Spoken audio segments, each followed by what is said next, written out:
Caroline Bruzelius is an art historian at Duke University in North Carolina, also an expert in medieval and Gothic architecture.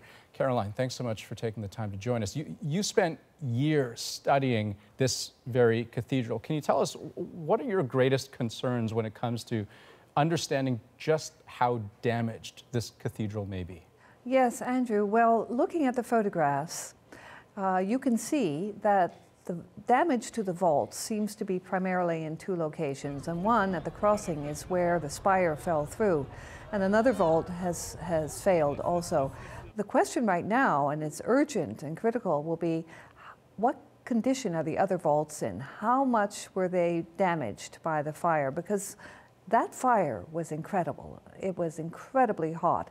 And any part of the stone structure, and that's the walls of the building, and that's the vaults of the building, that was adjacent to that fire will be at risk. So it is complicated. On the one hand, you have the stone walls, and that's what you see when you walk in. But then above that, and what you do not see, is what was burning yesterday, a huge wooden roof that's like a forest inside the building.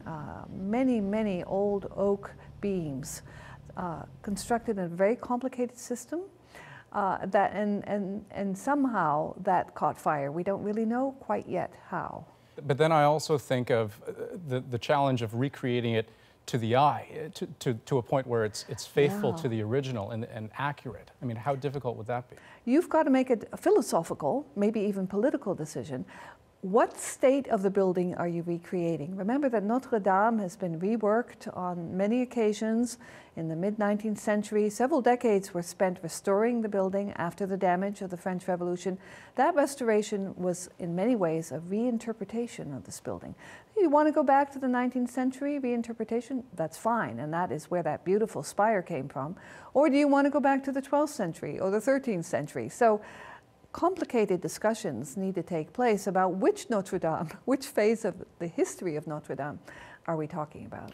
But even just from a practical standpoint, I mean, if you look at the roof, I mean, as flammable as it was, I mean, is there a consideration here where you would think, okay, maybe we don't want a strictly accurate representation of how it used to be, but is there a way to bring this cathedral into the 21st century so you don't have the same sort of fire danger as there was?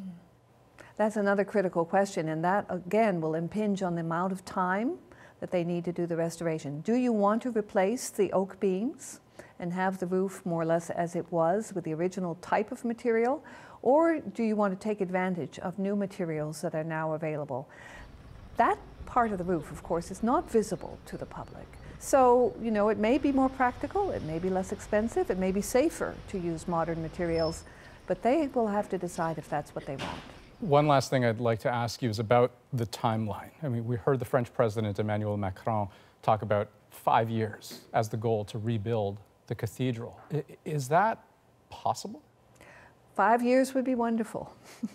I tend to think that's a bit optimistic. If it's 10 years or 15 years, it will be rebuilt. We can be optimistic, and we can think that this building will return to be a vital part of the city of Paris and of the French identity as it was before.